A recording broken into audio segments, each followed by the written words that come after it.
You never open it and forget. So I guess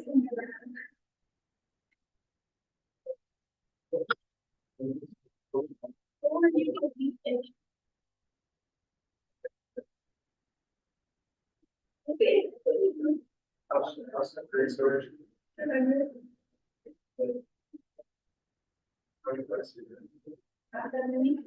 Because I keep buying inventory.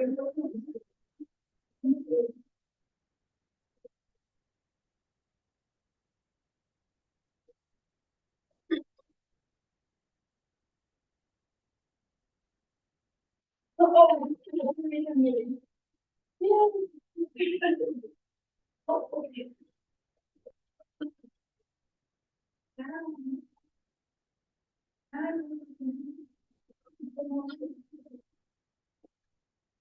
Okay, welcome everybody. Happy Friday. The end so near. Okay, we left off little over halfway through chapter 22 last time, right at viruses, and we're thinking respiratory tract. That's where we're at in our course of body sites. So first off, as we look at influenza and this diagram of this virus, there are similarities when we think about virus infecting whatever sorts of cells that allow for the virus opportunities to recognize specific host cells. And if proper recognition occurs, the virus is able to inoculate, if you will, its genetic material into that host cell.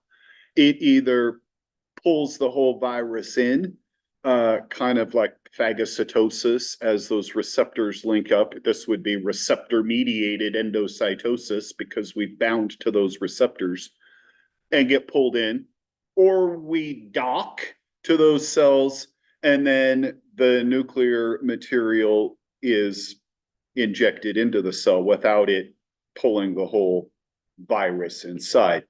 Depends on the specific ones. We talked about virus before, way back, chapter 5 stuff, I believe. And viruses, a little bit different.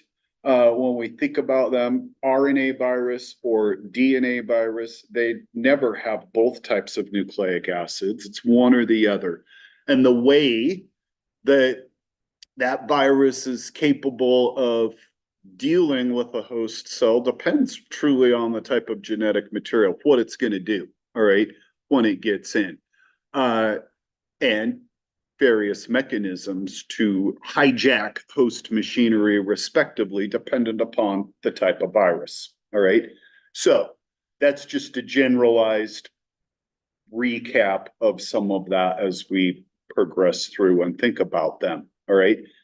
So oftentimes we see specific proteins on the cells that are going to allow for this recognition. And with influenza, we've got two different types of spike proteins that are associated on the surface that recognize our cells, specifically cells left within the mucous membranes, are really what influenza is hoping to get into and take hold within, all right? There is a lot of variation when we think about these specific proteins on the surface of this virion. These H and N proteins, we group or classify the virus based off of its signature, its molecular fingerprint, if you will. When we think about vaccine production, we're thinking about targeting these specific fragments. And with the massive assortment of different things they can be showing, truly the production of these vaccines, we're hopeful that we're getting the right combination in that vaccine to be effective. But there is all sorts of possibilities for a strain that has a different combo to really be the dominant type of virus that's seen that season and potentially lending to vaccines not being as effective as they could be. So what's on the surface becomes super important, all right? And not the same H and N players here, but similar idea when we think about the plethora of different viruses causing infections, similar sorts of mechanisms. So with our flu virus, with influenza virus, we've got ribonucleo protein, we've got RNA molecules within this virus that is going to serve as the hijacking material, all right? And different than HIV with reverse transcriptase, converting it into DNA to get into the nucleus. These stay within the cytoplasm. The RNA is utilized, read, producing copies of itself and producing the proteins that some of these segments are coding for, and it all packages up. All of this happening in the cytoplasm of the cell, all right? So it just depends on who we're talking about. Measles is a viral infection that is typically in the childhood vaccine schedules. Measles, mumps, and rubella, MMR vaccines. We'll see that in just a second. And also issues are being observed with this, with individuals choosing to not vaccinate, lending to kind of some outbreaks with measles, and there have been a handful of them that we have heard about relatively recently. So virus right over here, you can sort of imagine, you can sort of see on the surface here little fuzzy bits on this virus, and that would be similar to the spike proteins that we're seeing right here in the cartoon. All right, that's what we're seeing on the outside. And then the protein shell, the capsid, and the inner bits of that. All right. So measles within our respiratory tract, that's where we're thinking about the virus getting in and taking hold within the mucosal cells. So starting off as a raised macular rash, which like others, we could flip into the skin stuff as well, but it's placed here because it's the respiratory tract truly where the virus is getting in and taking hold. But we see manifestations on the skin, all right? So within the mouth, there's also potentials for some observations, Koplik spots that are characteristics of measles virus as well. And we will move into a table here in a second and get some comparisons. So measles, rubeola, German measles is rubella, very similar sounding names, but they are definitely different, all right? So German measles, little less intensity of the rash than we see with regular rubeola with measles, all right? And you can see on the, the whole body would be covered with this, but it looks as if these are all kind of merging together, creating bigger rashy patches than individual spots. That's where it's becoming confluent. And in this, they stay individual, although it looks kind of like that, but not confluent, not all merging together to create these bigger patches, all right? Here we can see some of the virions budding out of a host cell, and you can see numerous ones emerging. And in turn, as they emerge out of this host cell, their receptors will snag onto new ones, and the cycle just keeps continuing, is the idea. Chickenpox, we could see these lesions little more sparse compared to either of our measles, and more concentrated on the trunk, but truly the pox can be all over. All right. But you've definitely got a greater amount on the trunk of the body. And another one that is in the vaccine schedule now. So here we could see the virus, chickenpox, varicella zoster is what we call it. It is a type of herpes virus. Herpes virus 3 is our chickenpox virus. And if you were infected with chickenpox, typically as a little kid, the virus, along with lots of other viruses, especially herpes viruses, these types of viruses can take up residence on nerve cells and reactivate later on. And with the case of chickenpox, when it reemerges later on, it's a different manifestation. Shingles is what we see with that. More of a kind of more confluent rash patches that are more localized near that area of where that nerve is harboring that virus. You don't expect to see it manifesting all over the body like you would with your first bout. All right. So this is shingles. So different looking lesions appearing on the skin. All right.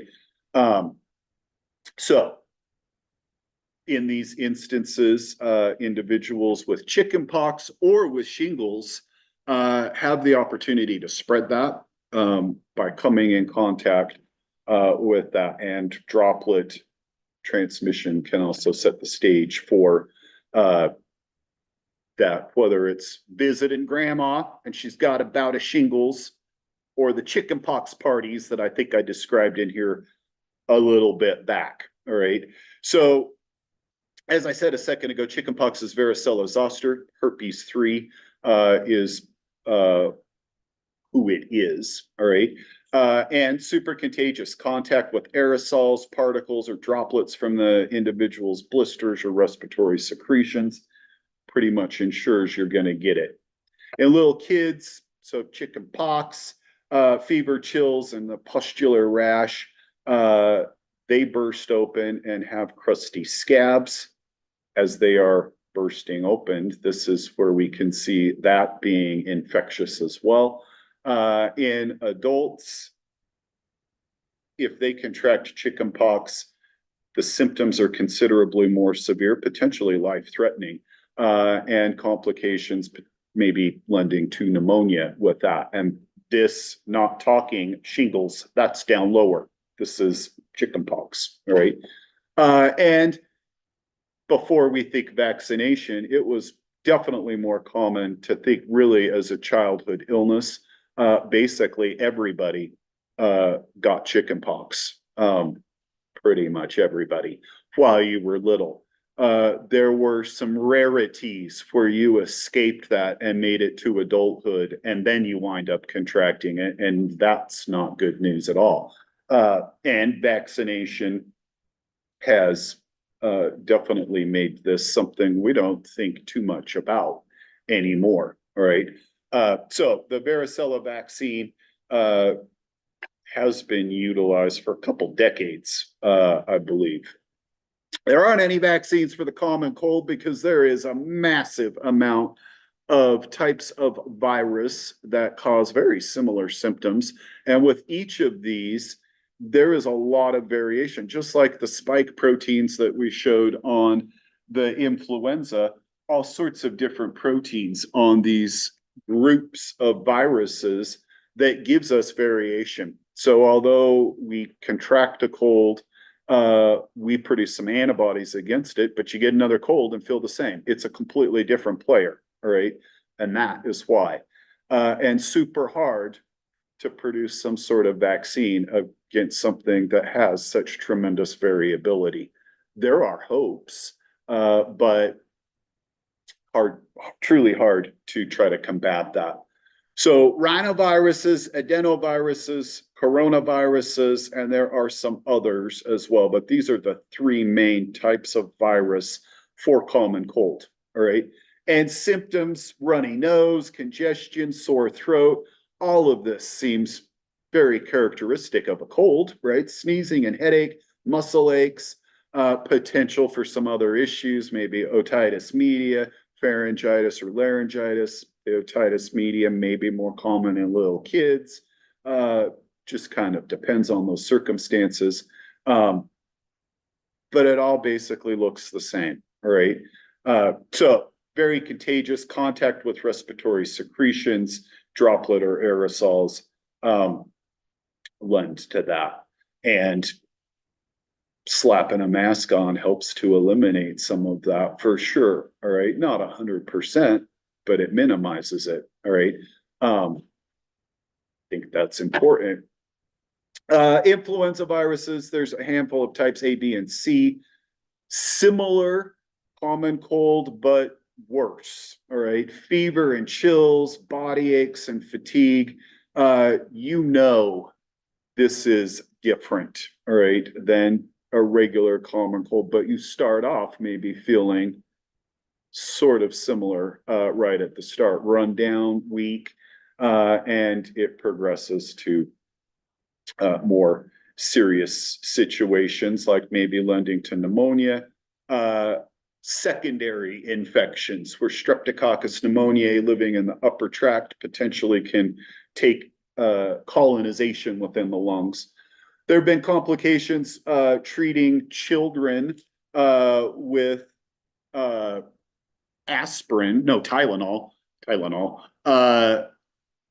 and they recommend kids under the age of 12 aren't treated with Tylenol if it's a fever situation. Is that right? It is aspirin. I said aspirin first, and I was like, no. It's Rice syndrome. Rice syndrome, aspirin. It is aspirin. Yes. I'm like, no, that can't be right because we gave our kids Tylenol all the time, right? You give them Tylenol because you can't give them aspirin, all right? Back in the day when I was a little dude, it was aspirin. That's what you got, all right? And it wasn't little kid aspirin. You'd get an aspirin, crush it up, little sugar on the spoon, little water, mix it up so it doesn't taste so bad, and that's what you'd get. Gross, super bitter, all right? But that's what I recall, all right? And then Tylenol comes around, right? And they're like, oh, this is what it should be. And there still wasn't any of the liquid stuff that you just drink your little cup full of orange tasting Tylenol, right? Or cherry tasting Tylenol, right? That shows up a little bit later, all right? Cherry cough syrup was there. I don't like cherry, not so good, and I blame it on that, all right? So Rice syndrome is something that can develop in a child if they're treated. Flu-like stuff was a big one, and the fever, you would try to give some aspirin, and then they would develop Rice syndrome. Bad news, all right? And once we recognized that, aspirin isn't really on the list of things you want to be medicating your children with in the first place. We don't think about it as much, all right? Kind of crazy. There's all sorts of potentials for variation with the flu virus, lending to more of a mild sort of situation. People still die from some of these mild forms, but then it can mutate to more of a highly virulent strain, and we see considerably greater mortality rates. And we can see some fluctuations with the flu virus doing that every handful, 7 years, I believe. We see some recombination events where that strain typically is a little more dangerous, all right? Just depends. And it's kind of a perfect storm that gets created with that.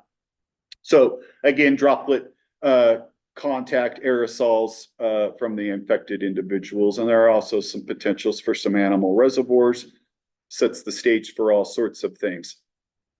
Concerns with stuff like bird flu You've probably seen some hints of that recently with some cows potentially infected.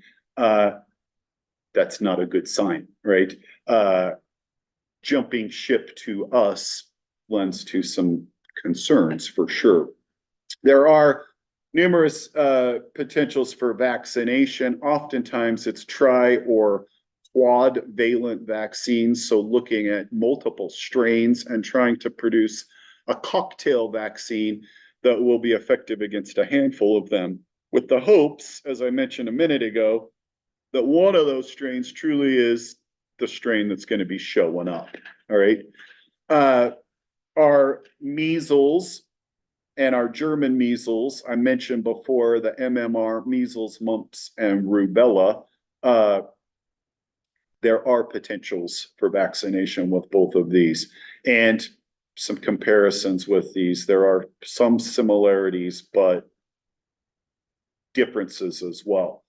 German measles becomes important.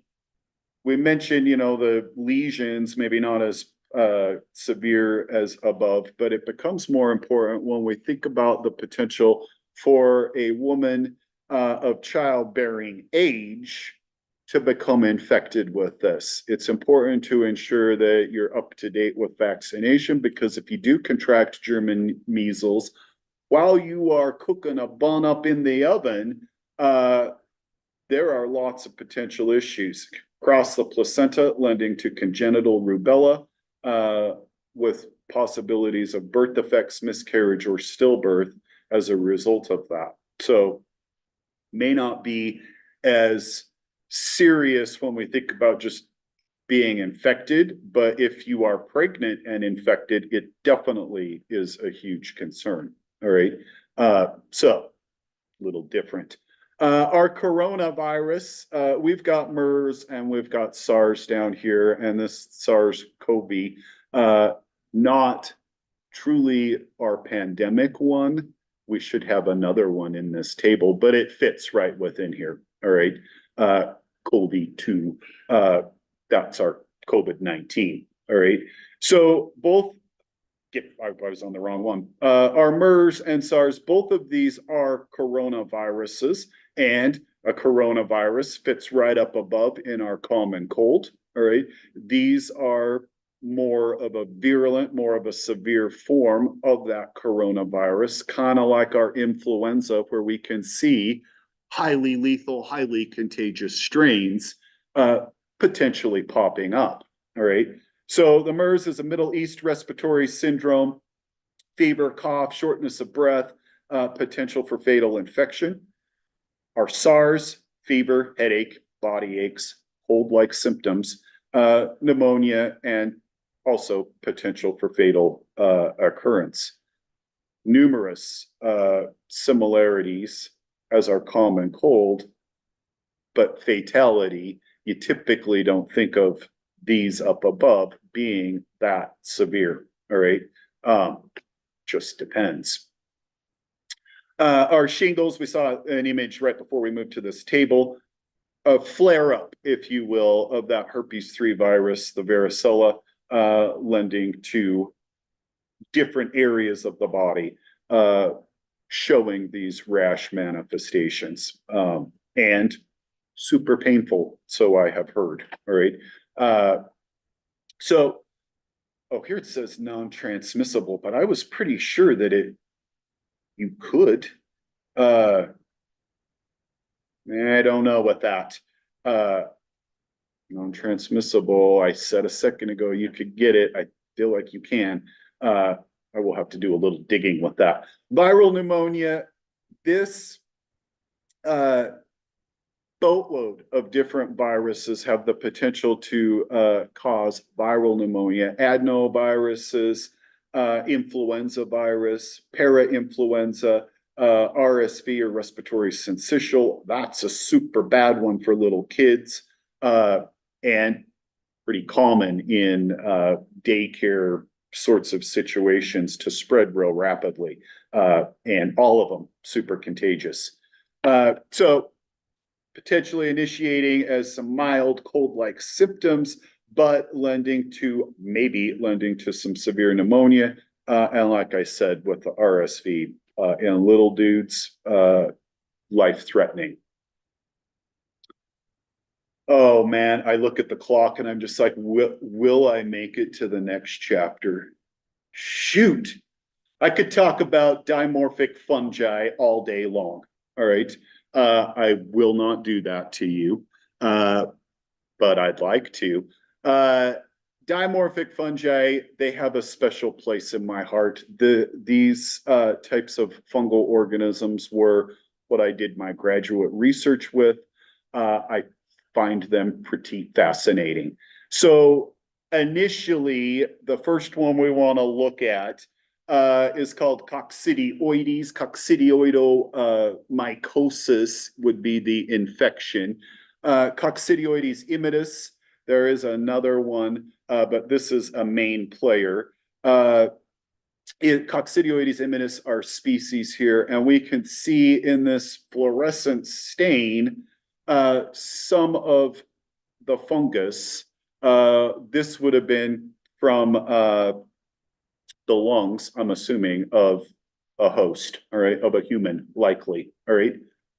One thing I want to point out real quickly, there are oftentimes some names that get utilized, but it doesn't mean the same thing, all right?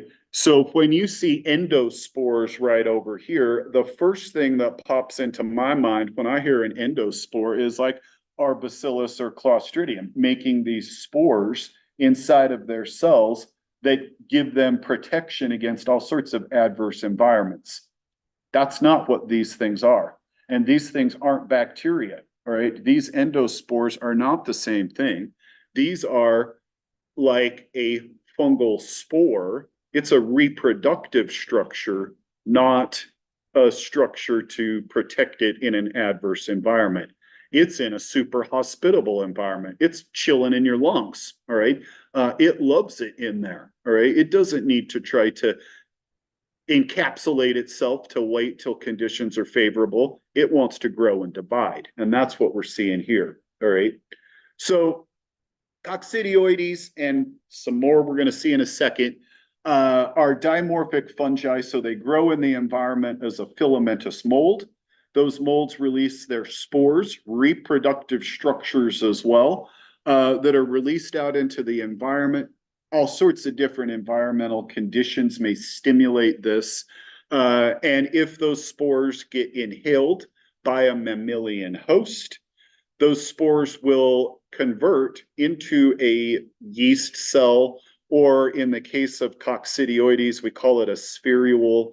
It's a similar sort of an idea, a single-celled organism that grows and replicates. And in this case, with our coccidioides, creates a bunch of spores, endospores within it that rupture, releasing more to continue to grow as the spherule and proliferate.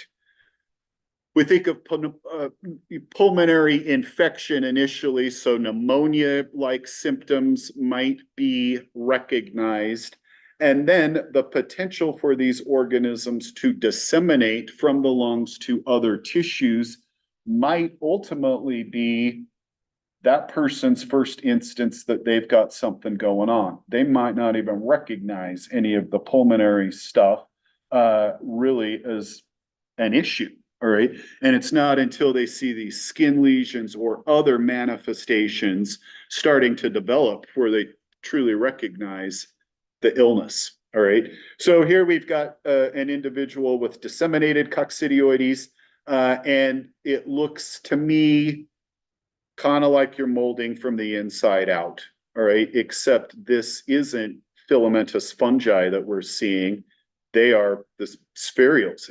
And in the case of our others, yeast cells that we would be able to cultivate or visualize if we were to take a scraping and stain it up.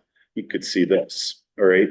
So all sorts of potentials, all right? And initially I see this and I'm like, why would you put Legionella right in the middle of my dimorphic fungi talk, right? It's okay, all right?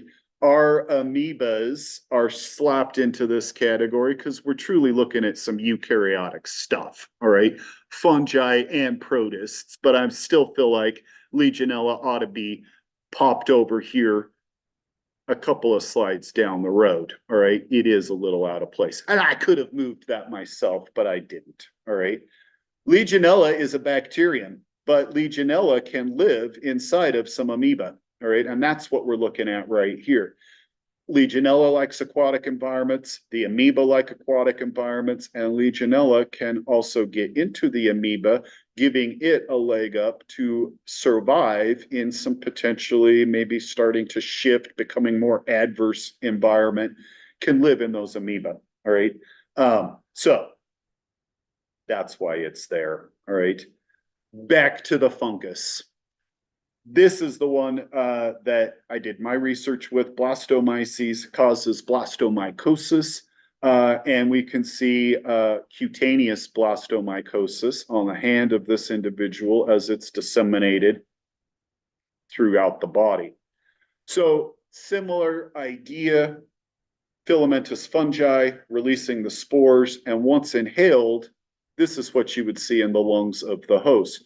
These are the yeast cells, and they've got a very thick cell wall, a characteristic of blastomycosis. As we are looking at these histoplasma, their yeast cells aren't as thick as these. And they replicate by budding. So a mother cell creates a daughter cell, and that daughter cell will break off of the mother. So we're seeing that happening right here. There are oftentimes cells that you can see numerous little scars, bud scars, where that mother cell has created multiple progeny that have already broken off. All right. Another thing that's kind of interesting to visualize. All right.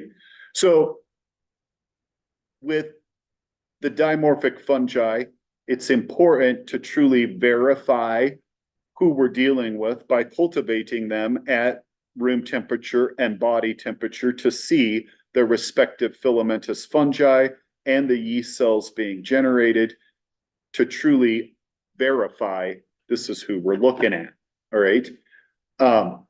Shifting to Aspergillus. Before we get to that, all right, while I'm still on my dimorphic, there is different potentials for environmental contact with these fungi.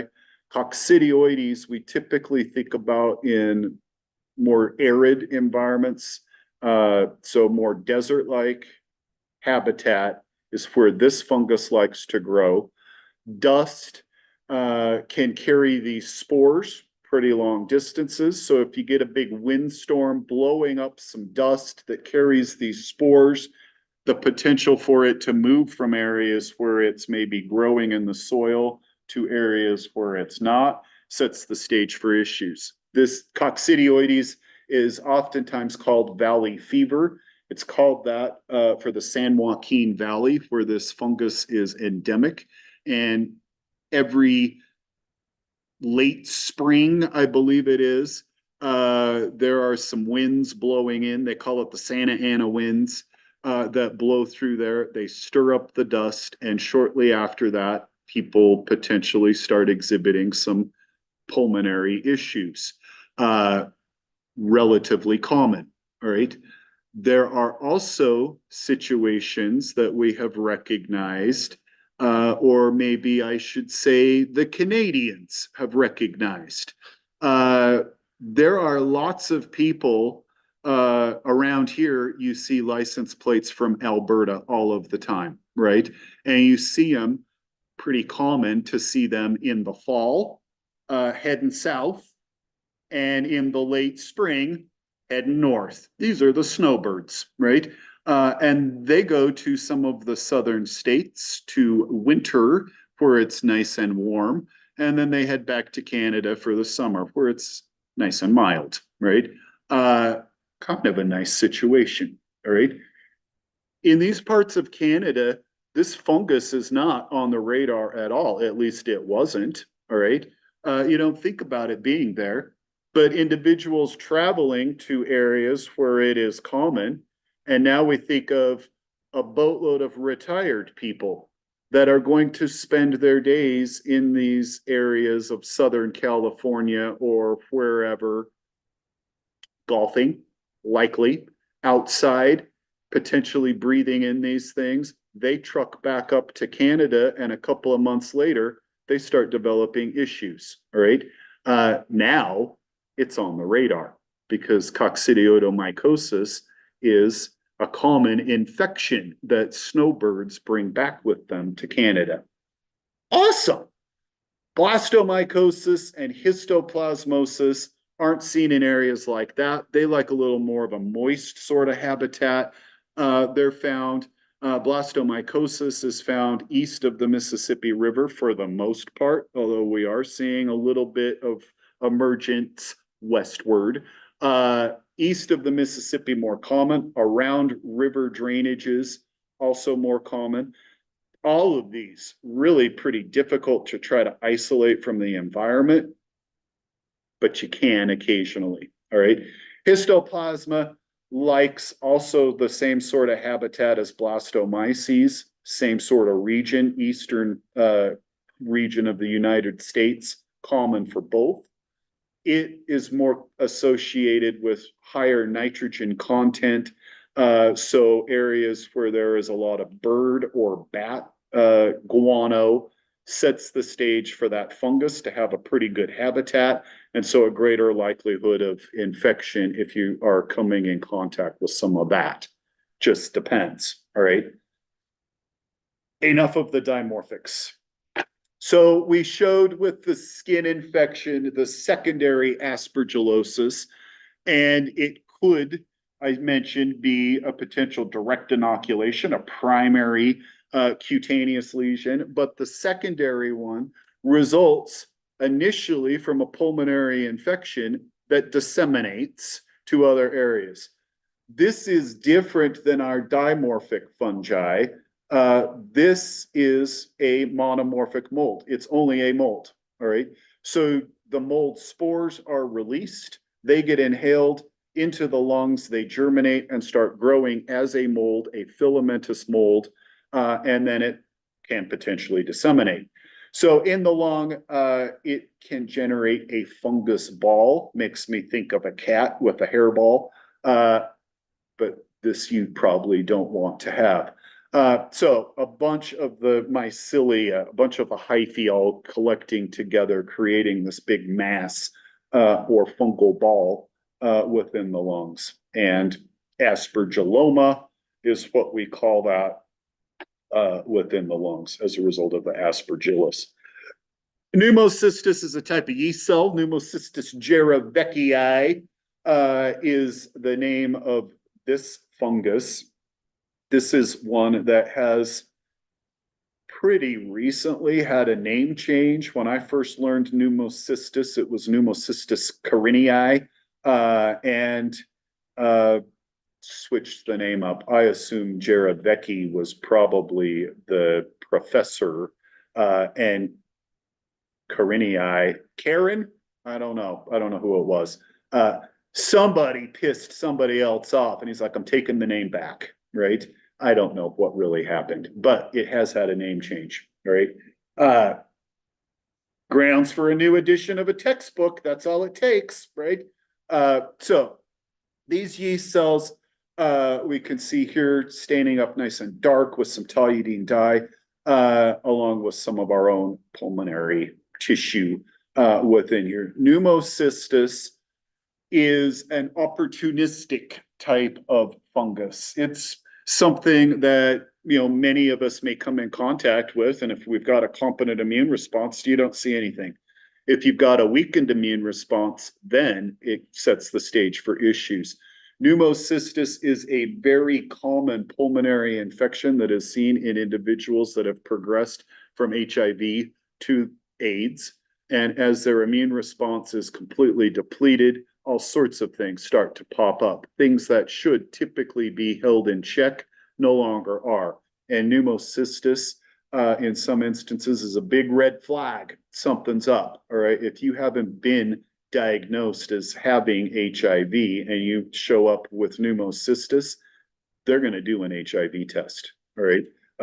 Because it's highly likely that there's something going on, all right? Cryptococcus, another type of yeast cell, and another one that is a common culprit to see in individuals with AIDS as well. All sorts of opportunities for things to take hold. So both pneumocystis and cryptococcus, these are only yeast cells. They're not dimorphic. The same idea as our aspergillus, only filamentous fungi, only molds, all right? The cryptococcus staining with some negative staining, really the idea with this is to see if it's got a capsule layer. So you can see this big clear zone around it, and then the yeast cell inside. The clear zone is that sugary capsule layer that it produces that lends as a virulence factor. So immune cells can't recognize it, and it also helps it to kind of stick to the tissues, biofilm-like, if you will. All right, lastly with this, with our fungal infections, our aspergillus, aspergillosis, all sorts of pulmonary infections that we can see and possibilities for dissemination.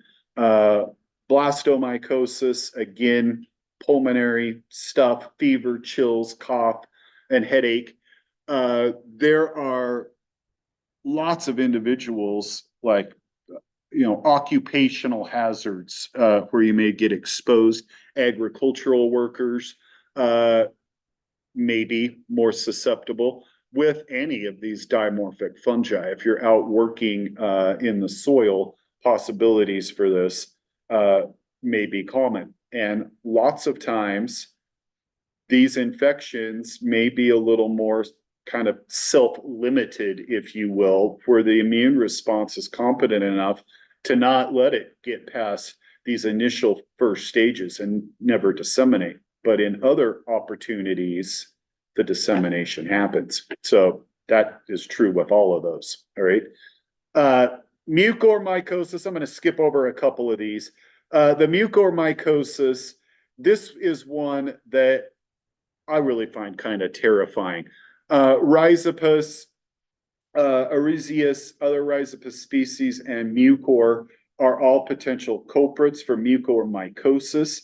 Headache, fever, facial swelling, congestion, black lesions in the mouth, cough, chest pain, shortness of breath, and this, often fatal, all right? I find this terrifying because these are common bread molds. That's disturbing. A common bread mold could do you in, all right? My gut says we've all probably seen some moldy bread, right? You've probably pulled that bread out to make yourself a sandwich and you're like, oh, gross, moldy, and you throw it out. I hope you throw it out, all right? Many of us see this stuff. We haven't died. We haven't developed any of this stuff. This is definitely more of an opportunistic situation. If you have a weakened immune response, this is where it's more of a problem. If you've got a normal immune response, you're able to combat whatever we're throwing at you, you probably never even recognize any ill effects whatsoever, all right? But I feel like every time I mention this in class, people are going to think about moldy bread a little bit differently, right? Probably so, all right? I don't know, all right? I saw some moldy bread at the supermarket yesterday, right as I was trying to buy bread, and I grabbed one and I looked at it and I see all of this mold on the side. I put it right back on the shelf. I'm like, that's for somebody else, right? I don't want that, right? And what am I going to do with it, right? I'm not going to buy it to throw it away, right? It's not my job, right? I got a different loaf, all right? You should look at your bread before you put it in your cart. All right. That's that. That's That's a perfect stopping point, I feel. Few minutes early, we won't get into the genitourinary tract infection today. We'll start with that on Monday. That's a little better. You don't want to end your week with a STD, right? I hope not. All right, we'll start the week with STDs. Isn't that better? All right, STIs are what we'd like to call them, not, it sounds better as an infection than a disease, right? You'll always be an STD to me. All right, farewell, have a good weekend.